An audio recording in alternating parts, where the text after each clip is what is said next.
Allez. DAZN contre la Ligue 1, nous en sommes au point mort puisque la médiation a échoué. D'un côté, la Ligue veut quitter DAZN dès cette saison. Le conseil d'administration a validé l'après-midi la décision prise par le collège de Ligue 1, c'est-à-dire l'ensemble des présidents, de demander le divorce. Un divorce, mais une indemnité demandée à DAZN entre 110 et 125 millions pour la saison prochaine, voilà. Indemnité donc refusée par DAZN. DAZN, elle, réclamait 573 millions à la Ligue. Elle souhaitait un rabais pour des pertes évaluées la saison qui vient de se dérouler entre 200 et 250 millions. La Ligue ne veut plus de DAZN. Est-ce une avancée ou une débandade pour vous? Est-ce que ça nous permet finalement de passer peut-être à autre chose? Pour l'instant, DAZN reste toujours dans le jeu. Hein. Il n'y a pas eu de divorce. Hein. C'est dur de parler d'avancée quand même dans cette histoire. C'est une débandade parce que débandade. Ben oui, c'est la débandade complète. Et quand on se percute autant d'incompétence, d'égocentrisme, d'égoïsme, de manque de vision sur l'avenir, t'en arrives à ça. C'est une histoire qui est mal née, qui va mal finir, mais de parler d'une avancée, non, évidemment, c'est une débandade et c'est une aberration totale, économique et humaine, je trouve. Et c'est peut-être le mieux dans le pire, non? Je ne sais pas. qu'à un moment donné, non, mais surtout, s'ils se séparent, il faut que ça se fasse là, quoi. Parce que si les autres, ils vont laisser traîner jusqu'en juin, alors, juillet. on se parle, personne. Enfin, il n'y a pas de divorce. S'il y avait eu d'avancée, c'est si ce soir la rupture était officielle. Je suis d'accord. Elle ne l'est pas. C'est presque la pire situation. Donc ça va durer, et puis on ne sait pas qui va reprendre. Une médiation et les deux parties. Je ne suis pas d'accord avec le mieux dans le pire, moi.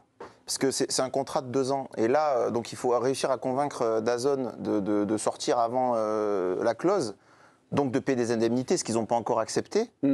Alors qu'il y a quand même de l'argent, même si c'est trop peu pour les clubs, mais ils peuvent aussi revoir un petit peu leur modèle économique, mais il y a quand même de l'argent qui est garanti au moins jusqu'à la fin du championnat de la saison prochaine, parce que DAZN, ils sont engagés sur 2 ans. À minima, oui. Voilà. Cette fameuse clause de sortie, mais là, c'est une clause qui est avancée aujourd'hui. Ne pas avoir réussi à négocier au moins pour pouvoir assurer ces 2 ans, et peut-être, parce que c'est vrai que la Ligue n'avait pas le droit de préparer sa chaîne dans ce laps de temps, parce que c'était vu comme enfin, c'était interdit dans les contrats, en tout cas. Ils auraient pu peut-être négocier avec DAZN. On va se séparer à la fin du contrat. Vous ne payez pas d'indemnité, vous nous payez tout ce que vous nous devez. Et sur la 2e saison, laissez-nous préparer notre plateforme. Ça me paraissait quand même assez... Là, la Ligue veut se séparer de DAZN et demande des sous à DAZN. Oui, pour la saison prochaine, en fait. Voilà. Une indemnité de départ. Pourquoi j'arrive pas à comprendre les deux, là. Tort, en fait. On va aller voir Étienne Moati. Voilà, le pourquoi. Étienne... Il est réveillé à l'instant-là? Ben oui, Étienne est dans son loft. Et dans son loft avec ses fameuses poutres apparentes. Bonsoir Étienne Moati. Des poutres en or. Étienne, il y avait une succession de pourquoi les chroniqueurs, peut-être comme les téléspectateurs, comprennent pas cette indemnité de sortie de 110 à 125 millions d'euros qu'exige la Ligue à DAZN pour la saison prochaine, alors qu'il n'y aura plus DAZN. Est-ce que vous pouvez leur expliquer, Étienne?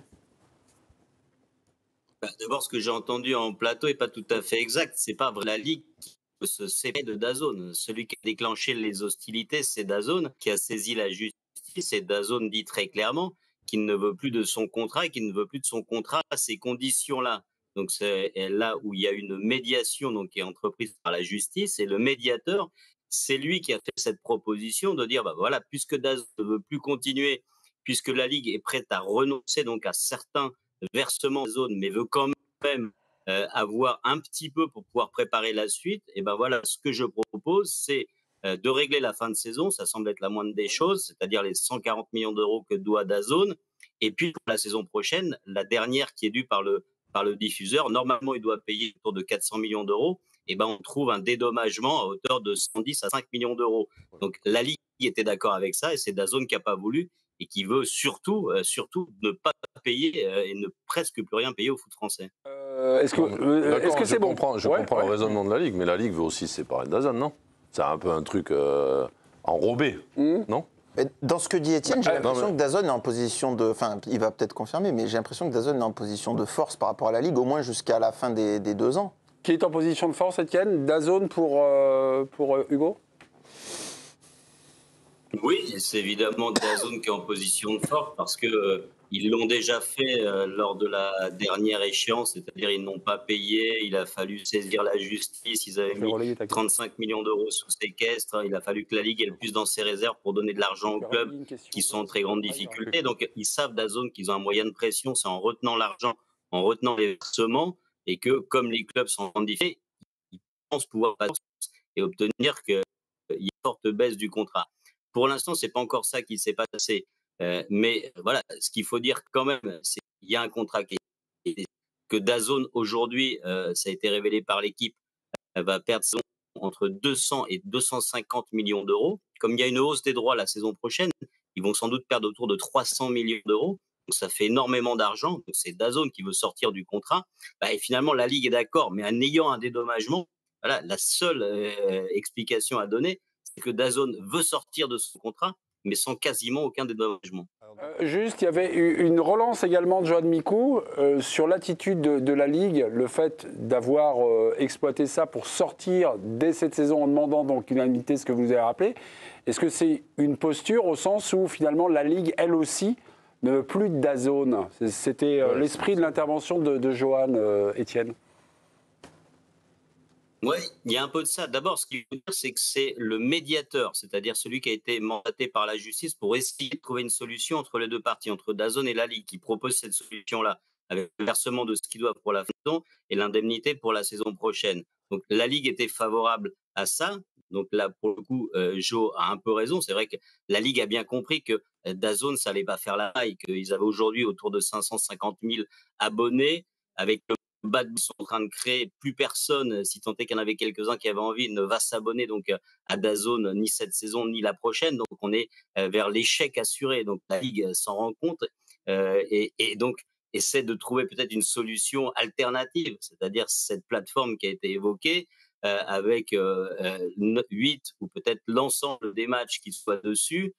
Et s'ils ont un petit peu d'argent pour démarrer, ce qui aurait été l'indemnité versée par DAZN, peut-être qu'il y a un petit fonds de roulement qui peut se créer et ça peut être une solution éventuelle d'avenir pour le football français parce qu'on voit bien que chaque diffuseur vient et se casse les dents. On a connu TPS, on a connu Orange, on a connu Amazon, aujourd'hui on connaît DAZN et tous, c'est des échecs commerciaux retentissants. Jérôme Alonso, une question à vous poser, Étienne.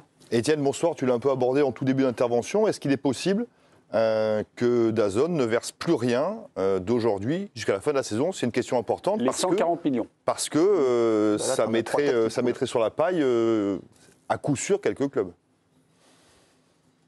Oui, c'est un moyen de pression qu'ils ont déjà utilisé, comme je disais tout à l'heure, la dernière fois. Et finalement, ils ont payé au tout dernier moment, mais avec quand même un petit peu de retard. Évidemment, c'est un moyen de pression qu'ils peuvent exercer encore cette fois-ci. Il y a une échéance le 30 avril, il y a une autre échéance le 30 juin. Ils ont sans doute l'intention de faire un petit peu traîner les choses. Et puis, il y a les versements de la saison prochaine. Là, pour le coup, c'est autour de 400 millions d'euros qu'il va falloir donner. Et ceux-là, ils n'ont pas du tout envie de les donner. Donc, on va vers un bras de fer. Le feuilleton, il va être permanent.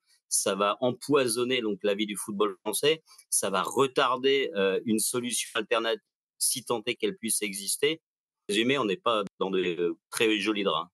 On est dans l'enlisement le plus total. Stéphane Guy, question pour Étienne Moiti ou réflexion? Donc, au soir de ce qui vient de se passer, Étienne, si je comprends bien, le contrat DAZN court toujours. Et est-ce que la Ligue a la possibilité d'ores et déjà de lancer sa chaîne? Alors, sans les droits de la Ligue 1, évidemment. Est-ce qu'ils peuvent travailler sur ce projet-là dès maintenant ou est-ce qu'ils doivent attendre la fin du contrat DAZN? Ils doivent attendre. Ils doivent attendre la fin du contrat DAZN. Ça a été évoqué brillamment par Hugo tout à l'heure. Aujourd'hui, ils ont un contrat pour minimum encore une saison. Parce que normalement, ils ont un contrat de 5 ans. Mais donc, au bout de 2 ans, si jamais ils n'atteignent pas, au bout d'1 an et demi, 1,5 million d'abonnés, ils peuvent sortir au bout de 2 ans. On sent bien que c'est ce qui va se passer, parce que le 1,5 million d'abonnés, ils ne l'auront jamais.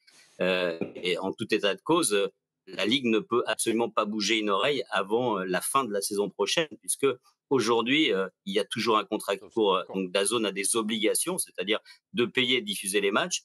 Et la Ligue en a d'autres aussi, c'est d'accepter cette situation et de ne pas chercher et de ne pas commencer donc, à faire autre chose avec évidemment un autre diffuseur ou même avec sa propre plateforme.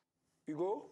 Ouais, en lisant les derniers articles d'Étienne, j'avais trouvé un truc très intéressant, c'était les 4 figures qui étaient présentées. Il y en avait 4, il y en avait un qui n'était pas présenté comme peu probable, mais je trouvais qu'il était vraiment de bon sens, parce qu'il faisait écho aux paroles de Joseph Ougourian, qui, pour le coup, je trouve, était le seul à avoir été de bon sens dans la vidéo qu'on a vue du Collège de Ligue 1 en février. Enfin non, en début de saison, quand il a fallu choisir les droits. C'était le 14 juillet. Voilà, quand Joseph Ougourian a dit, mais si pour le même prix, on donnait tous les matchs à DAZN et comme ça on leur donnait la chance de la réussite commerciale. Et dans les solutions proposées par le médiateur et qui était dans l'équipe, il y avait aussi une solution où beIN laissait le dernier match à DAZN.